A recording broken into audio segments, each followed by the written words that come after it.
Okay, guys, so I'll be showing you guys how to make loud noise without waking up a baby utilizing this.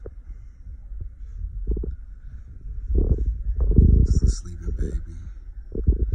Baby's probably been asleep already about 20 minutes. But I'll just turn this on real quick.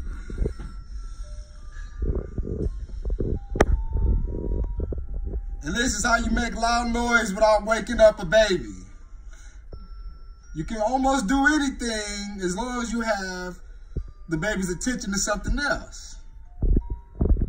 Hope you guys learned something.